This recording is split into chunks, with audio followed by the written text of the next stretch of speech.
Le 5 juillet 2019, le pont transbordeur de Rochefort poursuit son important chantier de rénovation en arborant fièrement un tablier flambant neuf afin d'accueillir dignement le retour de la frégate l'Hermione de son voyage normand. Pour parvenir à ce résultat, il faut remonter à janvier 2018, où les 22 tronçons de quelques 16 tonnes chacun auront été tout d'abord patiemment assemblés une première fois au sol sur le chantier visible d'Échillais avant leur installation définitive à 50 mètres au-dessus de la Charente. Les tronçons sont aujourd'hui stockés sur la zone qu'on appelle le chantier visitable. Ils sont posés sur un semi-remorque, amenés jusqu'au pied du pylône rive gauche, où là on les met à l'eau sur un ponton donc, qui est guidé par 2 vedettes. Et ces 2 vedettes permettent ensuite le déplacement du tronçon jusqu'à sa position définitive. La position définitive est donnée par un GPS installé dans une des vedettes donc, qui tracte le ponton. 50 mètres plus haut, c'est une équipe professionnelle et motivée qui attend chaque tronçon sous la direction de Sébastien, conducteur de travaux.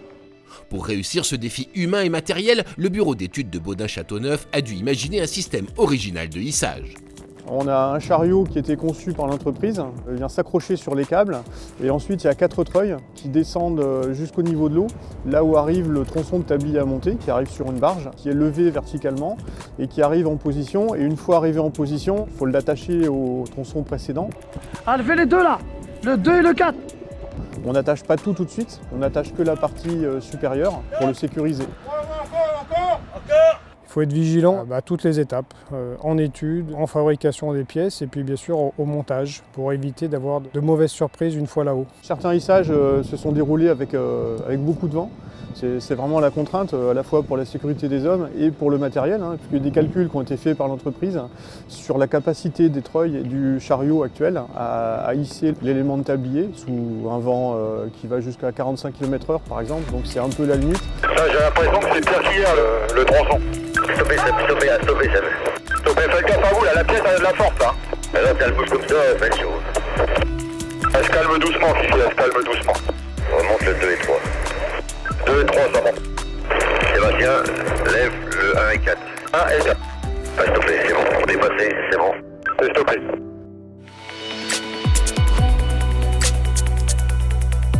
Suffit pour Bastien. Ce qu'il faut là, c'est qu'il y ait un gars par suspente maintenant, Philippe. Un gars par suspente, 4 stop shoot, un gars par suspente, et après on y va, d'accord? Les points de sécurité, effectivement, sont un sujet important. On a essayé d'équiper au maximum au sol chaque tronçon de protection collective, de manière à ce que les opérateurs à 50 mètres de haut puissent travailler dans des conditions de sécurité correctes. Il n'empêche que sur certaines phases, on est obligé d'utiliser des protections individuelles. Donc bien sûr, ils sont attachés aussi longtemps que nécessaire pour faire toutes ces opérations d'accrochage et de décrochage. Et sur la barge, effectivement, qui est un autre point de sécurité important. On a pris l'option que les opérateurs, une fois le tronçon attaché à ces câbles, montent sur le tronçon de manière à ce qu'ils ne risquent pas d'être emportés par la barge au moment du décollage du tronçon. Les opérateurs sont ensuite récupérés avant le hissage par la vedette de l'amanage, une opération qui obtient toujours un franc succès auprès des collègues au perché. C'est lui, attention les gars, il va sauter là.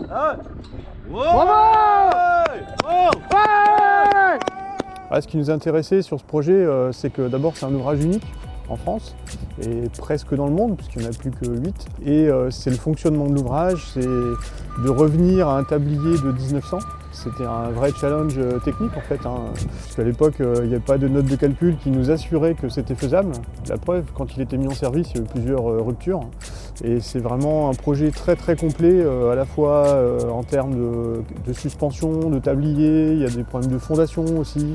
En 1900, année de sa construction, la mise en place du tablier est tout à fait différente.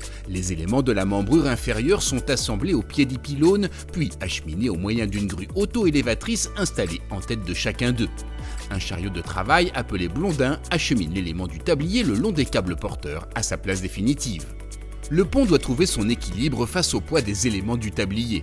La tension des câbles est ainsi régulièrement ajustée pour éviter que les pylônes ne s'affaissent dans le lit de la Charente. Avec les moyens modernes, il aura fallu 6 semaines aux équipes de Baudin-Châteauneuf pour installer avec succès par moyen nautique les 16 tronçons centraux, représentant une longueur de 130 mètres.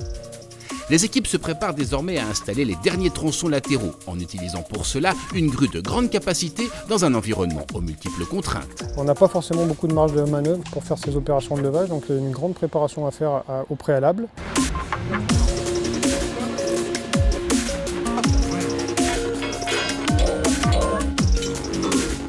Donc ce sont des tronçons qui ne sont pas au-dessus de la Charente, qui se trouvent au droit des pylônes ou en arrière des pylônes pour le côté rive gauche. Et donc la particularité, c'est qu'il faut passer entre les câbles, à la fois les câbles provisoires et les câbles définitifs, ceux qui étaient déjà montés. Les opérations délicates, c'est forcément les opérations d'accrochage de ces tronçons une fois qu'ils sont à leur position, c'est-à-dire la mise en place de haubans définitifs dans le cas où on peut les mettre ou de haubans provisoires quand on ne peut pas. Donc une grosse préparation avant de faire ces opérations de levage depuis la terre ferme.